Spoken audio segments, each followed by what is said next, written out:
Traders diary में स्वागत है आपका। नमस्कार, मैं हूं आशीष चतुर्वेदी और मैं हूं वरुण दुबे। और ट्रेडर्स डायरी शुरू करने के पहले रोज के तरह देख लेते हैं कि किस तरह के संकेत देखने मिल रहे हैं ग्लोबली। अगर आप एसजीएक्स निफ्टी को देखेंगे तो सुबह सुबह अच्छे खासे हरे निशान में कारोबार कर रहा है। 14,600 के पार निकल के अब उसके ऊपर ट्रेड कर रहा है। देखिए 14,640 के आसपास से एसजीएक्स निफ्टी जो है वो ट्रेड कर रहा है, जो कि साफ आपको संकेत दे रहा है कि आज फिर आपको नया हाई जो है मार्केट में देखने मिलेगा। 14,600 के ऊपर निफ्टी भी जाते हुए दिख सकता है। और ये इसलिए है क्योंकि ग्लोबली अगर आप देखें तो ओवरनाइट यूएस से क्यूज अच्छे थे, वहाँ पे तेज़ी के साथ कारोबार हुआ। हरे निशान में अक्रॉस यूएस अगर आप देखेंगे तो मार्केट्स बंद हुए हैं, तो ये एक अच्छा संकेत था। इसके अलावा यूरोपियन मार्केट कल थोड़े मिले जुले थे, कुछ हद तक कोविड का, लॉकडाउन का छोटा मोटा असर वहाँ देखने मिल रहा था, इसके लिए इस तरह का इम्पैक्ट आपने देखा। लेकिन हमारे लिए यूएस के क्यूज ज़्यादा ज़रूरी है और साथ में एक और क्यूज ज़रूरी है, और वो है कच्चा तेल का। कच्चा तेल देखिए किस तरह से अपमूव दिखा रहा है। और अब तो गोल्डमैन की रिपोर्ट भी आ गई है जो कि कह रही है कि 65 के आसपास के स्तर जो है कच्चा तेल छू सकता है। इसके लिए आपने देखा कि ब्रेंट जो है $57 के आसपास कहीं ना कहीं ट्रेड कर रहा है, तो ये काफ़ी ठीक ठाक संकेत है, इसमें कोई प्रॉब्लम नहीं है। और डाउ फ्यूचर्स और नास्डैक फ्यूचर्स भी आप हरे निशान में कारोबार कर रहे हैं, तो चौतरफा खरीदारी के संकेत देखने मिल रहे हैं। एक बात साफ समझ में आती है कि आज फिर आपको शायद हरे निशान में ट्रेड देखने मिलेंगे। और कुछ हमारे घरेलू संकेत, आईआईपी को अगर आप छोड़ दें जहाँ पे कॉन्ट्रैक्शन देखने मिला, हालांकि अक्टूबर का रिवाइज भी किया गया है, तो दैट्स अ डिफरेंट केस। लेकिन सीपीआई फिर से कहीं ना कहीं आरबीआई की जो ट्रेजेक्टरी थी उसके आसपास लौटता हुआ दिख रहा है। तो शायद जो लोगों को पहले डर हो गया था कि अगर इन्फ्लेशन इसी तरह से बढ़ते रहेगा तो कहीं ना कहीं आरबीआई को लिक्विडिटी सख्त करनी पड़ेगी, हो सकता है कि रेट हाइक हो। नो डाउट डर पूरी तरह से खत्म नहीं हुआ, लेकिन थोड़ा कम जरूर हुआ होगा, राइट? डेफिनेटली। तो इसी के चलते आशीष कुछ बेचा है? एक भी स्टॉक बिकवाली का नहीं, एक भी नहीं है। तो डेफिनेटली अगर मार्केट में गिरावट भी आती है तो स्टॉक स्पेसिफिक एक्शन इतना है कि आप आराम से खरीद के चल सकते हैं, ये बात तो सही है। चलिए तो शुरुआत करते हैं आशीष, कैश में क्या खरीदा है? कैश की कैटेगरी में सबसे पहला स्टॉक है मेरे पास एबी फैशन। और इनफैक्ट वरुण, एक कोइंसिडेंस है, कल शाम को स्टॉक मेरे रडार पर भी आया था, मैं देख भी रहा था इसके चार्ट्स। कल के सत्र में अगर आप देखें इंट्राडे चार्ट एक बार जरूर देखें, बढ़िया तेजी देखने को मिली थी। और अचानक से एबी फैशन में इतना वॉल्यूम, मुझे लग रहा था कि कहीं ना कहीं कुछ ना कुछ होगा। और सुबह देखा हमने कि ब्रोकरेज हाउस की रिपोर्ट आई है, सीएलए से 245 का लक्ष्य दे रहे, कह रहे कि बैलेंस शीट जो है मजबूत हो रही है, इनरवेयर सेगमेंट में कंपनी की पकड़ लगातार मजबूत होती जा रही है। तो एबी फैशंस कल की तेजी कंफर्मेशन थी, आज फाइनल जो है ब्रेकआउट देखने को मिलेगा। ब्रोकरेज हाउस की रिपोर्ट भी आ गई, तो इसका तो असर बिल्कुल देखने को ही मिलता है। 182 रुपीज के लक्ष्य के लिए आप खरीदारी करेंगे और केवल ₹2.5 नीचे 172 का स्टॉप लॉस लगाइए। तो चलिए, टेक्निकल चेक आशीष ने कर लिया, फंडामेंटल चेक सीएलएस ने कर लिया, तो डबल कन्विक्शन है इस काउंटर पे, आज बेहतरीन तेजी बनेगी। चलिए, कैश का जो काउंटर जहां पे मैं बेट करने की बात कर रहा हूं वो एक एजुकेशन स्पेस की कंपनी है और वो है करियर पॉइंट। अब अचानक एजुकेशन स्पेस की कंपनी कहां से रडार पे आ गई? तो दरअसल कल बायजूस की एक डील हुई है, जो आकाश एजुकेशन है उसमें उन्होंने हिस्सा खरीदा है, और वो जो डील हुई है $1 बिलियन की हुई है। अब आप सोचिए, एक एजुकेशन इंस्टीट्यूट को ये $1 बिलियन में खरीद रहे हैं। हालांकि ब्लैकस्टोन बैक्ड एक कंपनी है, कहीं ना कहीं उसके चलते भी वैल्यूएशन अच्छे खासे देखने मिल रहे हैं। लेकिन एक बात साफ समझ में आती है कि इसके चलते पूरा एजुकेशन स्पेस जो है आज काफ़ी हद तक रडार पर रहने वाला है, आज काफ़ी हद तक तेज़ी इन काउंटर्स में बनेगी। और इसके लिए एनआईटी लिमिटेड भी था, एपटेक भी था, काफ़ी सारी और कंपनीज भी थी जहाँ पे आप बेट कर सकते थे।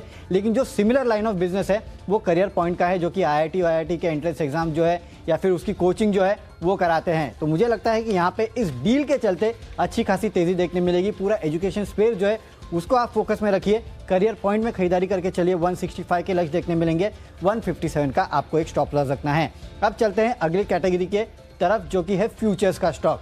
फ्यूचर्स में सन टीवी पे आपको खरीदारी करके चलना है, क्योंकि देखिए अब रिपोर्ट्स जैसे कि सीएलएसए पे आदित्य बिरला फैशन पे आपको आशीष ने सीएलएसए की रिपोर्ट बताई। सीएलएसए ने और भी काफ़ी सारी रिपोर्ट्स जारी की है, एक एक करके बताएंगे। लेकिन अगली रिपोर्ट जो है वो मीडिया सेक्टर पे है, जहाँ पे सीएलएसए बेट कर रहे हैं कि आगे चल के जो एड रेवेन्यू ग्रोथ है 2021 में, उसमें अच्छी खासी बढ़ोतरी देखने मिलेगी। जो कोविड का इम्पैक्ट था वो खत्म हो जाएगा। काफ़ी सारे स्टॉक्स जो है इनकी सूची में है जहाँ पे खरीदारी की सलाह दे रहे हैं, उसमें से एक सन टीवी है जहाँ पे खरीदारी की सलाह दे रहे हैं। और प्राइस टारगेट इन्होंने बढ़ा दिया है, 590 से बढ़ा के 616 का किया है। फिलहाल स्टॉक करीब 530 के आसपास चल रहा है। सीएलएसए का कन्विक्शन है, तो आज आप यहाँ ट्रेडिंग कर सकते हैं। 545 के लक्ष्य के लिए खरीदारी कीजिएगा, 520 का आपको स्टॉप लॉस रखना है। चलिए, फ्यूचर्स में जो है मैं खरीदना चाहूँगा हमारा राजा बैटरीज को। कल इनफैक्ट आपने देखा भी था कि जी बिजनेस की जो एक्सक्लूसिव खबर थी, इसका बाजार में कितना बड़ा इम्पैक्ट देखने को मिला था। ये जो स्क्रैपेज पॉलिसी है मच अवेटेड है, और ये अगर आती है तो ना कि सिर्फ कमर्शियल व्हीकल और या फिर उससे रिलेटेड जो है एनबीएफसी से इसमें एक फोकस देखने को मिलेगा। अक्रॉस पूरा स्पेस अगर आप देखें ना तो इसमें एक्शन देखने को मिलेगा। इसी के साथ एक और चीज, टेस्ला ने भारत में रजिस्ट्रेशन करा लिया है फाइनली। एक्चुअली पहले माना जा रहा था कि सेकंड हाफ में आएंगे, बिल्कुल। ये तो साल के पहले ही महीने में आ गए, फर्स्ट हाफ भी नहीं। एग्जैक्टली तो यानी अब ये जो स्पेस है ना, पूरी थीम अब प्ले आउट करती हुई नजर आएगी। अमारा राजा बैटरीज को चुनने का कारण ये है कि ऑलरेडी अगर आप देखें तो लिथियम आयन बैटरीज के लिए काफ़ी बड़ा निवेश कर रहे हैं, एक्सपेंशन प्लान्स कर रहे हैं। तो कहीं ना कहीं अगर आप देखें तो बैटरीज के लिए एक बड़ा अच्छा फंडामेंटल बेहतर स्टॉक है। 1040 रुपये के लक्ष्य के लिए आप यहाँ पर खरीदारी करके चल सकते हैं। 984 रुपये का स्टॉप लॉस लगाइए। अच्छा, तो आपने फ्यूचर तो बता दिया, ऑप्शंस में देखिए खरीदारी करनी है M&M फाइनेंस में। और जैसे कि मैं इस थीम को लेकर काफ़ी ज़्यादा पॉजिटिव हूँ। और कल हमने देखा था कि M&M फाइनेंस में भी आप देखिए तो अच्छी खासी तेज़ी भी देखने को मिली थी। और इनफैक्ट ब्रोकरेज हाउस की रिपोर्ट में कहीं ना कहीं ये इशारा कर रही है कि अब बाजार का जो फोकस है ना वो बैंक से हट के NBFCs की तरफ आते हुए दिखेगा। और M&M फाइनेंस अगर आप देखें ना तो बहुत ही अंडर वैल्यूड है, स्टॉक ऊपरी स्तर से काफ़ी ज़्यादा गिर चुका है। हालांकि जो टेक्निकल्स हैं वो इशारा कर रहे हैं कि एक सस्टेनेबल रन अप अब देखने को मिल सकता है। और स्क्रैपेज पॉलिसी तो देखिए अक्रॉस यहाँ पर एक सेंटीमेंट्स बनता हुआ नजर आएगा। M&M फाइनेंस के 195 के जो कॉल ऑप्शन है यहाँ पर आपको खरीदारी करनी है 9 रुपए के लक्ष्य के लिए, और 4.5 रुपए का आप स्टॉप लॉस लगाइए। चलिए, तो M&M फाइनेंस आपको खरीदना है। और एक NBFC काउंटर है जहाँ पे मैं भी खरीदारी की सलाह दे रहा हूँ, और ये है LIC हाउसिंग फाइनेंस, जहाँ पे आपको खरीदारी करके चलना चाहिए। हालांकि यहाँ पे 440 का जो कॉल ऑप्शन है almost at the money call option है, उसको आप खरीद के चलिए। 24 के आसपास के लक्ष्य आपको देखने मिलेंगे। अब खरीदारी की सलाह सेम है। आशीष ने तो आपको तर्क बता ही दिया कि फाइनेंस कंपनीज क्यों इसको अच्छी लगती है, लेकिन अब नमूरा की भी रिपोर्ट आ रही है जो कि यहाँ अपने प्राइस टारगेट बढ़ा रही है। आशीष ने आपको नहीं बताया, M&M फाइनेंस में इन्होंने भी अपना प्राइस टारगेट बढ़ाया, राइट? 130 से बढ़ा के मेरे ख्याल से 230 किया है। इसके अलावा LIC हाउसिंग फाइनेंस पे इन्होंने अपना प्राइस टारगेट बढ़ाया है 350 से बढ़ा के इन्होंने 550 का किया है। मेरे ख्याल से पूरा जो NBFC स्पेस है ना आज काफ़ी हद तक फोकस में रहने वाला है। इसके लिए LIC हाउसिंग फाइनेंस यहाँ पे कॉल के जरिए आप खरीदारी कर सकते हैं, अच्छे पैसे आपके बन सकते हैं। 24 के लक्ष्य आपको यहाँ पे ट्रेडिंग करना चाहिए। ऑप्शन के कॉल्स तो हमने डिस्कस कर लिए, लेकिन अब खास कैटेगरी की बारी है टेक्नोपिक। वरुण आप बताइए। देखिए, टेक्निकली एक स्टॉक है शॉपर स्टॉक, जो कि मुझे काफ़ी पसंद आ रहा है। अब इसके पसंद आने के पीछे रीजंस काफ़ी सारे हैं। एक तो आपने आदित्य बिरला फैशन की रिपोर्ट बता दी कि CLSA को लगता है कि काफ़ी अच्छी बिक्री होगी, सेल्स काफ़ी बेहतर रहने वाली है। तो देखिए, ये जितनी भी कंपनियां हैं, आप टेक्सटाइल की ले लीजिए या FMCG की ले लीजिए, ये बेचते कहाँ हैं? बेचते तो ये शॉपिंग मॉल्स में ही है। और कहीं ना कहीं शॉपर स्टॉप हो गया हो या फिर इस तरह के रिलेटेड थीम्स जो है, वहाँ पे आपको अब अच्छा खासा एक्शन अगले कुछ दिनों में देखने मिल सकता है। आपने एवेन्यू सुपरमार्ट के नतीजे देखे, कितने बेहतरीन नतीजे इस कंपनी ने पेश किए। और उसके बाद अगर आप देखेंगे तो शॉपर स्टॉप में धीरे धीरे मोमेंटम बनना चालू हुआ है। 15 तारीख को इस कंपनी के नतीजे आने वाले हैं, और उसके पहले अगर आप देखेंगे तो निचले स्तर से काउंटर में काफ़ी बेहतरीन बाइंग देखने मिल रही है। धीरे धीरे एक्यूमुलेट कर रहे हैं लोग इस काउंटर को। मेरे ख्याल से आपको भी एक्यूमुलेट करना चाहिए। स्टॉक अप ट्रेंड में देखने मिल रहा है। मेरे ख्याल से कम 15 तारीख तक ये स्टॉक अप ट्रेंड में रहने वाला है, जब तक इस कंपनी के नतीजे आएंगे। इसके लिए टेक्निकली और फंडामेंटली दोनों ही काउंटर पसंद आता है।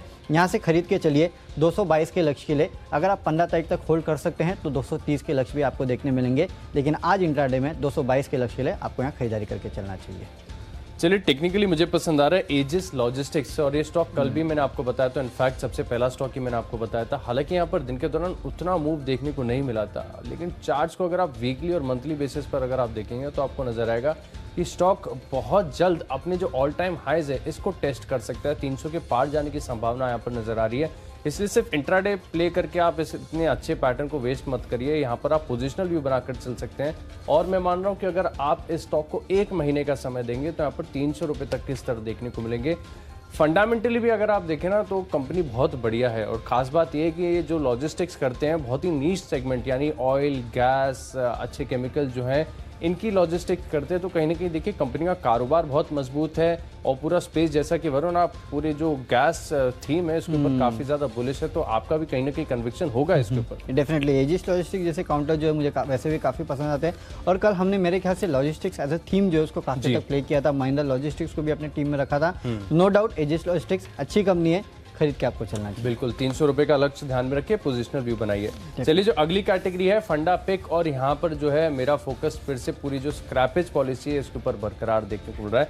मैंने चुना है JK टायर। जेके टायर को चुनने का सबसे पहला तर्क, जैसे कि वरुण कहते हैं कि एक गाड़ी बिकती है तो कितने टायर बिकते हैं? कम से कम 5। अब ये तो कमर्शियल व्हीकल्स के लिए स्क्रैपेज पॉलिसी है, मल्टी एक्सल होते हैं कमर्शियल व्हीकल्स, तो आप सोचिए कि जो टायर्स की बिक्री है कितनी बढ़िया, 10-20 टायर राइट। कंपनीज के लिए खासतौर पर अगर आप देखें ना, जेके टायर रेडियल टायर सेगमेंट में काफी बढ़िया पकड़ है, और कमर्शियल जो गाड़ियां हैं, कमर्शियल व्हीकल जो होते हैं, उनमें जेके टायर्स का जो मार्केट शेयर है सिग्निफिकेंट है, अच्छा खासा है। और यहाँ पर ये जो स्क्रैपेज पॉलिसी है, इसकी कंपनी बहुत बड़ी बेनिफिशियरी हो सकती है। एक और टेक्निकल तर्क मेरी तरफ से ये है कि कल के सत्र में अगर आप देखेंगे ना, तो डेली चार्ज पर बॉलिंजर बैंड के ऊपर की तरफ क्लोजिंग देखने को मिली थी, यानी यहाँ से जो वॉलेटिलिटी है वो इंक्रीज होगी, बैंड एक्सपांड होगे, स्टॉक में बढ़िया तेजी देखने को मिल सकती है। यहाँ पर मैं मान रहा हूँ बहुत जल्द 100 रुपए तक के स्तर आपको देखने को मिल सकते हैं, लेकिन सेफ साइड 75 रुपए का आप स्टॉप लॉस ध्यान में रखें। चलिए, तो टायर कंपनी पे आप बैट कर रहे हैं, चलिए, लेकिन फंडामेंटली जो स्टॉक मुझे पसंद आता है वो एक मल्टीप्लेक्स काउंटर है, और वो है आयनक्स लीजर का। देखिए आशीष, वैसे तो पिछले कुछ समय तक मुझे मल्टीप्लेक्स काउंटर उतने अच्छे नहीं लगते थे, क्योंकि लॉकडाउन के जो नियम थे उसके हिसाब से 50% के आसपास के आप खोल सकते हैं, लेकिन धीरे धीरे अभी समझ में आ रहा है कि जैसे जैसे दवाई आएगी वैसे वैसे आप कहीं ना कहीं जो ओवरऑल मल्टीप्लेक्स स्पेस है, हो सकता है 3-6 महीने में वहाँ पे आपको सुधार देखने मिले। और CLSA भी यही सजेस्ट कर रहा है कि ओवरऑल ये जो स्पेस है, भले मीडिया एंड एंटरटेनमेंट दोनों, वहाँ पे जो रेवेन्यूज़ है वो बढ़ते हुए नजर आएंगे। और इसके लिए CLSA ने आयनक्स लीजर पे अपना प्राइस टारगेट देखिए किस तरह से बढ़ाया है, 355 से बढ़ा के सीधे 453 का दिया है, यानी कि अपने प्राइस टारगेट में इन्होंने 100 रुपये के आसपास का इजाफा किया है। ये एक बहुत बड़ा प्राइस टारगेट अपडेट है, इसके चलते मुझे लगता है आज यहाँ आपको भरपूर तेज़ी देखने मिलेगी। 355 के लक्ष्य ले आपको यहाँ खरीदारी करना है, 335 का आपको एक स्टॉप लॉस रखना है। अब चलते हैं अगली कैटेगरी जो कि है निवेश की कैटेगरी। तो आशीष, जैसे कि आप कह रहे हैं कि स्क्रैपेज पॉलिसी आएगी तो टायर्स काफ़ी बिकेंगे, क्योंकि कमर्शियल व्हीकल्स जो इनके लिए टायर्स बिकेंगे, तो नॉर्मल गाड़ी में तो 5 टायर लगते हैं, इनमें शायद 10-10, 20-20 टायर लगते हैं, तो टायर बिकेंगे। तो टायर के लिए जो केमिकल यूज होता है ना, वो बनाने का काम करती है नोसिल, तो रबर केमिकल बनाने का काम करती है ये कंपनी। तो जाहिर सी बात है ये पूरा स्पेस अगर चलेगा तो नोसिल जैसे काउंटर जो है वहाँ भी आपको अच्छी खासी तेज़ी देखने मिलेगी। इनफैक्ट चाइनीज़ जो केमिकल्स है उसको एक बहुत बड़ा रिप्लेसमेंट जो है, रिप्लेसमेंट मार्केट, वो नोसिल देने के लिए पूरी तरह से तैयार है। और इस साल नोसिल की ग्रोथ जो है काफ़ी बेहतर रहने का अनुमान लगाया जा रहा है। इसके लिए मेरे ख्याल से आपको यहाँ खरीदारी करके चलना चाहिए। 180 के लक्ष्य आपको अगले 3 महीने में देखने मिलेंगे, यानी यहाँ से करीब करीब 30% के आसपास का अपसाइड जो है ये काउंटर आपको दिखा सकता है। लाइफ हाई अगर आप देखें तो इस काउंटर का 200 के ऊपर का है, और फिलहाल करेक्शन जो आया था मार्केट में उसमें स्टॉक में गिरावट देखने मिली थी। अच्छी खासी तेजी के लिए काउंटर फिर से तैयार होते हुए नजर आ रहा है। निवेश के लिहाज से मुझे सरकारी कंपनी भारत इलेक्ट्रॉनिक्स BEL ये बहुत पसंद आ रही है, और इनफैक्ट काफ़ी बार ये मैंने आपको पैटर्न की चर्चा भी की है शो के दौरान। स्ट्रक्चर ऐसा है कि इसे मिस आउट नहीं करना चाहिए, थीम बहुत बढ़िया है, PSU स्टॉक्स में एक्शन भरपूर देखने को मिल रहा है। BHEL, BEL जैसे स्टॉक्स अगर आप देखें ना तो बहुत ही अंडर वैल्यूड है, बाजार इन्हें बराबर के जो वैल्यूएशन है, मल्टीपल है, वो दे नहीं रहा है। लेकिन मैं मान रहा हूँ कि इस बजट के बाद देखिए एक बढ़िया री रेटिंग होते हुए दिख सकती है। और हर बार हम देखते हैं कि जो बजट में डिफेंस को लेकर आवंटन है वो बढ़ता हुआ नजर आता है, और मैं हर बार कहता हूँ कि हमारे पड़ोसी देश इतने अच्छे हैं कि हमें इसकी ज़रूरत है, हमें करना ही पड़ेगा। तो डिफेंस एक थीम ऐसी है, और हम लगातार कह रहे हैं कि डिफेंस, रेलवेज, फर्टिलाइजर, यहाँ पर फोकस तो ज़रूर रखना चाहिए। यहाँ पर BEL में करीब 1 साल का व्यू बनाकर आप चलेंगे, 1 महीना नहीं, 1 साल का व्यू अगर आप बना के चलेंगे तो आराम से मैं मान रहा हूँ 25 से 30% तक के रिटर्न्स देखने को मिल सकते हैं। 170 रुपए के लक्ष्य के लिए BEL में आप खरीदारी करेंगे। टेक्निकल पीके की फंडा है, देखो क्योंकि आपके टेक्निकल में रह चुका है, फंडा में रह चुका है, माई चॉइस में रह चुका है, इतना पसंद आता है काउंटर आपको। BEL बहुत पसंद आता है, और इनफैक्ट मैं कहता हूँ इसे बिल्कुल मिस नहीं करना चाहिए। इसके लिए मैं बार बार बताते रहता हूँ कि फोकस बना रहे हमारा, कि अच्छे स्टॉक्स कौन से हैं, वहाँ पर फोकस बनाए रखें और लगातार देखते रहें। चलिए ठीक है, आगे बढ़िए। देखिए खबरों के दम पर मैंने चुना है नतीजे, और नतीजे में टाटा एलेक्साई शानदार तेजी स्टॉक में देखने को मिल चुकी है, लेकिन जो नतीजा है बढ़िया है। मैं मान रहा हूँ देखिए मुनाफा जो है करीब 33% बढ़ा है, 30% के आसपास इन्होंने मार्जिन्स रिपोर्ट किए हैं, बेटा जो है करीब 22% बढ़ा है, टॉप लाइन में 11% का एक्सपेंशन है। अच्छे नतीजे हैं, और पूरी EV थीम जो है ना ये भी बहुत ज़्यादा बजेंगे, जिसके चलते मैं मान रहा हूँ 4 से 5% तक की अपसाइड हो सकता है कि स्टॉक में देखने को मिले। हालांकि अगर ज्यादा ऊपर देखें तो छोड़ दीजिए, एक्शनेबल ट्रेडिंग आइडियाज भरपूर हैं आपके पास। 2150 रुपए का लक्ष्य होगा, और केवल 2070 रुपए का आप स्टॉप लॉस लगाइए। चलिए, तो इन न्यूज आपका जो है टाटा एलेक्सी, और वैसे भी जो टेस्ला आने वाला है उसका भी इम्पैक्ट होगा। टेस्ला जो आ चुका है इसके लिए ले लिया वरुण, नहीं तो स्टॉक आप देखिए कितना ज्यादा चल चुका है, खरीदने की हिम्मत नहीं होती अब। डेफिनेटली, तो लाइफ हाइस पे है, हाइस पे हाइस बनाते जाएगा। चलिए, खबरों के चलते जो स्टॉक मुझे पसंद है वो है भारतीय एयरटेल का, क्योंकि अब खबर यहाँ आ गई है कि कंपनी जो है अपना फॉरेन इन्वेस्टमेंट लिमिट जो है उसको 100% तक तुरंत प्रभाव से करेगी। DOT की तरफ से अप्रूवल मिल चुका है। इस न्यूज़ को लेके है ना, लगातार ये काउंटर पहले भी खबरों में रह चुका है। एनएसडीएल ने जिस तरह से गड़बड़ी इसके एफडीआई लिमिट में की है, उसके चलते काफ़ी उतार चढ़ाव इस काउंटर में देखने मिला है। लेकिन कहीं ना कहीं कंपनी ने खुद ने कहा है तो इसका इम्पैक्ट जरूर देखने मिलेगा। हालांकि देखना होगा कि एनएसडीएल किस तरह का बदलाव करता है नहीं करता है, क्योंकि काफ़ी सारे इन्फ्लोज जो है उसके ऊपर ही डिपेंड होंगे। लेकिन इस खबर का इम्पैक्ट होगा, और अगर एनएसडीएल बदलाव भी कर देता है तो उसका बड़ा इम्पैक्ट जो है आपको इस काउंटर पे देखने मिलेगा। काफ़ी सारी रिपोर्ट्स में पढ़ रहा था जो कि कह रहे थे कि काफ़ी बड़ा इन्फ्लो जो है इस काउंटर में आ सकता है। इसके चलते इंट्राडे में खरीदारी करके चलेगा। 585 के लक्ष्य देखने मिलेंगे, 560 का आपको एक स्टॉप लॉस भी रखना है। लिस्ट को आगे बढ़ाते हैं, अगली कैटेगरी है माय चॉइस, और इसमें मैंने पहला स्टॉक चुना है आईडीबीआई बैंक का। कल के सत्र में अगर आप देखें तो जितने भी छोटे पीएसयू स्टॉक्स हैं यहाँ पर काफ़ी बढ़िया रुझान, मोमेंटम जो है बहुत स्ट्रॉन्ग देखने को मिला अक्रॉस। अगर आप देखें सेक्टर्स में आईडीबीआई बैंक स्टॉक कंपैरेटिवली अगर आप देखें तो अभी तक चला नहीं है, और इसका प्रमोटर बहुत स्ट्रॉन्ग है। मैं मान रहा हूँ कि यहाँ पे जो स्टॉक है लंबी अवधि के लिए भी ठीक ठाक रहेगा, लेकिन इंट्राडे बेसिस पर भी अगर आप देखें तो खरीदारी करके चल सकते हैं। 33.60 का लक्ष्य होगा, 31.70 का स्टॉप लॉस लगाइए। अगला स्टॉक है मेरी लिस्ट में सीमेंट स्पेसेस सांगी इंडस्ट्रीज, और इस स्टॉक में कुछ न कुछ बड़ा जरूर होने वाला वरुण, जिस तरीके से वॉल्यूम एक्शन देखने को मिल रहा है। और इनफैक्ट वीकली चार्ट्स पर अगर आप देखेंगे ना तो बहुत बड़े टर्न अराउंड के संकेत यहाँ पर देखने को मिल रहे हैं। और आपसे थोड़ी देर पहले चर्चा भी हो रही थी, तब आपने बताया कि कंपनी बहुत बड़ा केपेक्स प्लान कर रही है, तो कहीं नहीं हो सकता है कि बाजार जो है यही फैक्टर कर रहा है, और यही चीज आपको जो है चार्ट में नजर आ रही है। और कल के सत्र में भी देखिए वॉल्यूम्स के साथ अच्छी खासी खरीदारी देखने को मिली थी। कल के आप जो इंट्राडे चार्ट्स हैं एक बार जरूर नजर डालिए कि बढ़िया स्टार्टिंग में अगर आप देखें तो स्ट्रॉन्ग गैप अप ओपनिंग देखने को मिली। तो मैं मान रहा हूँ कि जो स्ट्रॉन्ग हैंड्स है ना इस स्टॉक को हर लेवल पर अक्यूमुलेट कर रहे हैं। तो यहाँ पर आप ना कि सिर्फ इंट्राडे बेसिस पर एक पोजिशनल व्यू भी बनाकर चल सकते हैं, और हो सकता है कि आज अगर ये ब्रेकआउट आ गया तो कल मेरी जो पोजिशनल लिस्ट होगी इसमें स्टॉक जरूर शामिल होगा। 43 रुपए के लक्ष्य के लिए आप खरीदारी करेंगे इंट्राडे बेसिस पर, मैं आपको ये लक्ष्य बता रहा हूँ, और केवल 39 रुपीज का आपको स्टॉप लॉस लगाना है। तो अच्छा करने वाला है। इसके अलावा होता क्या है ना आशीष, जब हम किसी कंपनी के पीछे उसका कारोबार नहीं लगाते ना, जैसे कि अंबुजा सीमेंट लगा दिया, हाइडेलबर्ग सीमेंट लगा दिया, तो याद आ जाता है सीमेंट कंपनी है। सांगी इंडस्ट्रीज याद नहीं आता लोगों को सीमेंट कंपनी, और बाकी सीमेंट स्टॉक्स देखे आप किस तरह की रैली दिखा चुके हैं। तो उस लिहाज से अगर वैल्यूएशन के लिहाज से देखे ना तो काफी सस्ते वैल्यूएशन पे कंपनी ट्रेड कर रही है, और क्षमता विस्तार तो ऑलरेडी ये कंपनी कर ही रही है। तो यहाँ से आपने तो चलिए ठीक है, आपने कहा कि आज तो माय चॉइस में दिया, लेकिन जाहिर सी बात है 50-60 रुपए के कम से कम लेवल आपको देखने मिलेंगे अगर आप यहाँ से 3 से 4 महीना होल्ड कर पाए स्टॉक को। तो बिल्कुल सांगी इंडस्ट्रीज में डबल कन्विक्शन, और लक्ष्य कितने बताया आपने? कम से कम 50 से 60 रुपए। 50 से 60 रुपए, तो 60 रुपए के लक्ष्य से कल मैं आप ये स्टॉक आपको जरूर बताऊंगा, क्योंकि कन्विक्शन आप ज्यादा कहीं ना कहीं बढ़ता हुआ नजर आ रहा है। सही है। चलिए जो आखिरी स्टॉक है मेरी लिस्ट में इसके ऊपर फोकस करते हैं, श्नाइडर इलेक्ट्रिक। और स्टॉक की खासियत ये है कि ज्यादा चलेगा नहीं, लेकिन जिस दिन चलेगा 5 से 10% तक की अपसाइड स्टॉक में देखने को मिलती है। वीकली चार्ट्स अगर आप देखें तो ऑलमोस्ट एक inverse head and shoulder like structure दिखा रहे हैं, है बिल्कुल बराबर नहीं है उसके हिसाब से जैसा आप किताबों में देखते हैं, लेकिन जो स्ट्रक्चर है वो एक बड़ा रिवर्सल इंडिकेट कर रहा है। और इससे पहले अगर आप देखें तो लंबी गिरावट भी देखने को मिली थी, काफी देर तक ये समय तक ये स्टॉक गिरा भी था। तो अब कहीं ना कहीं अगर आप देखें तो स्ट्रॉन्ग रिवर्सल के संकेत देखने को मिल रहे। वीकली चार्ट्स बेहद शानदार है, एक बार जरूर देखेगा। 95 के आसपास की क्लोजिंग है, 110 रुपए के लक्ष्य के लिए आप इस स्टॉक को अपनी फोकस लिस्ट में शामिल करेंगे, और केवल 1 महीने का आपको इस स्टॉक को समय देना होगा। चलिए, तो श्नाइडर इलेक्ट्रिक एक बेहतर बेट है, 1 महीने में 110 के लेवल देखने मिलेंगे। लेकिन मेरे जो माई चॉइस के स्टॉक्स है तीनों बाय के कॉल्स है, और उसमें से सबसे पहले तो दिग्गज एचयूएल का काउंटर है। यहाँ पे आप खरीदारी करके चल सकते हैं। 2420 के लक्ष्य के लिए 2350 का आपको एक स्टॉप लॉस भी रखना है। देखिए, इस कंपनी के साथ थोड़ी बहुत दिक्कतें हैं, जो लीगल चैलेंजेस चल रहे हैं उसको अगर आप छोड़ देंगे तो इस कंपनी के कारोबार में कोई प्रॉब्लम तो है नहीं। ये तो आप सब जानते हैं, देश की one of the best companies है। और वैसे भी 2 ट्रिगर है इस कंपनी के चलने के लिए। एक तो लगातार हम सुन रहे थे कि कंपनियां प्राइस हाइक करने वाली है, अब खबर निकल के ये आ रही है कि करीब 3-4% के आसपास इस कंपनी ने अपने जो सोप कारोबार है उसमें प्राइस हाइक ले लिया है। और याद रखिए, ये कंपनी जो है इंडियन मार्केट में सोप कारोबार को पूरी तरह से डोमिनेट करती है, तो ये आपको याद रखना है। तो अगर इस कंपनी ने प्राइस हाइक लिया है तो उसका इंपैक्ट जो है इस कंपनी के फाइनेंशियल में देखने मिलेगा। और आशीष, प्राइस हाइक लेना अपने आप में ये बताता है कि डिमांड है, क्योंकि अगर डिमांड नहीं होती तो ये कंपनी प्राइस हाइक नहीं ले पाती। तो ये सबसे बड़ा संकेत है डिमांड को लेकर।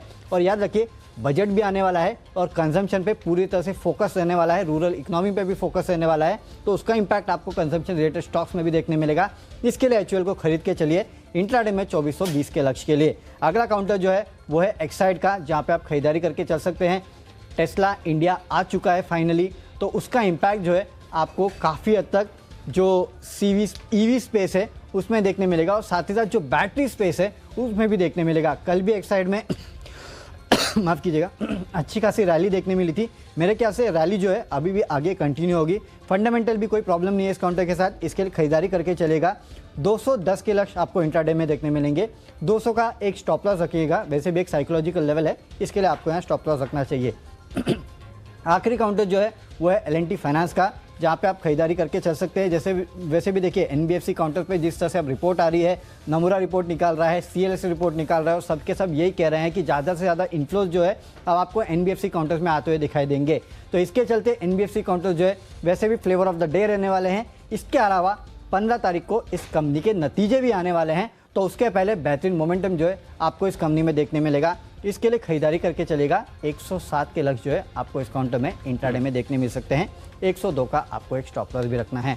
तो चलिए, हमारी टीम तो पूरी हो चुकी है, अब फटाफट नज़र डालते हो देख लेते हैं कौन से स्टॉक्स हमने अपने टीम में चुने हैं, शामिल किए हैं। कैश का काउंटर करियर पॉइंट, जहाँ पे आपको खरीदारी करके चलना चाहिए 165 के लक्ष्य के लिए। सन टीवी के फ्यूचर में खरीदना है। LIC हाउसिंग फाइनेंस 440 का कॉल ऑप्शन खरीदेगा 24 के लक्ष्य के लिए। टेक्निकली शॉपर स्टॉप अच्छा लगता है, यहाँ पे आपको खरीदारी करके चलना है। फंडामेंटली INOX लीजर CLSA की रिपोर्ट का इंपैक्ट देखने मिलेगा। 355 के लक्ष्य के लिए आपको यहाँ खरीदारी करके चलना है। निवेश करना है नो सिल में। अगले 3 महीने में आपको 180 के लेवल जो है ये काउंटर दिखा सकता है। खबरें भारती एयरटेल में है, यहाँ पे तेजी बनेगी। माई चॉइस में HUL में खरीदारी करके चलेगा, एक्साइड में खरीदारी करना है, और L&T फाइनेंस इस काउंटर में भी आपको खरीदारी करके चलना है। और इन स्टॉक्स में से जो मेरा बेस्ट पिक है वो है INOX लीजर, क्योंकि CLSA की रिपोर्ट है जो कि कह रही है कि आगे चल के एड रेवेन्यूज जो है उसमें अच्छी खासी बढ़ोतरी देखने आपको मिल सकती है। और INOX लीजर पे इन्होंने एक बड़ा प्राइस टारगेट बढ़ाया है, 355 से प्राइस टारगेट बढ़ा के 453 का किया है, उसका इम्पैक्ट आपको देखने मिल सकता है। तो चलिए, कैश का स्टॉक है AB फैशन, हमारा राजा। फ्यूचर्स में आपको खरीदारी करनी है। M&M फाइनेंस 195 के कॉल ऑप्शन में खरीदारी करेंगे करीब 9 रुपए के लक्ष्य के लिए। एजिस लॉजिस्टिक्स में आप एक पोजिशनल व्यू बनाकर चल सकते हैं। फंडामेंटल पिक है JK टायर, कल टेक्निकल ब्रेकआउट भी यहाँ पर देखने को मिला था। 100 रुपए के लक्ष्य के लिए खरीदारी करेंगे। इन्वेस्टमेंट के लिहाज से BEL पर नजर डालिए, स्ट्रक्चर जो है बहुत बढ़िया नजर आ रहा है। 1 साल का समय देंगे तो हो सकता है स्टॉक 170 रुपए के स्तर तक जाए। टाटा LXI यहाँ पर एक असर देखने को मिलेगा नतीजों का। IDBI बैंक सरकारी स्टॉक्स में एक्शन भरपूर है, 33 रुपए 60 पैसे के लक्ष्य के लिए आप इसमें खरीदारी करेंगे। और सांगी इंडस्ट्रीज बड़े ब्रेकआउट के संकेत दे रहा है, यहाँ पर 43 रुपए के लक्ष्य के लिए आप खरीदारी करेंगे। श्नाइडर इलेक्ट्रिक में भी अगर आप देखें तो टेक्निकल स्ट्रक्चर बेहद शानदार है। 110 रुपए के लक्ष्य के लिए आप इस स्टॉक को अपनी फोकस लिस्ट में शामिल करेंगे। और इन 10 स्टॉक्स में मेरा कन्विक्शन सबसे ज्यादा है फंडा पिक JK टायर में। जिस तरीके से स्क्रैपेज पॉलिसी की खबरें आ रही है, मैं मान रहा हूं कि पूरे ही सेक्टर में एक बढ़िया रुझान देखने को मिलेगा। 100 रुपए के लक्ष्य के लिए आप इसमें खरीदारी करेंगे।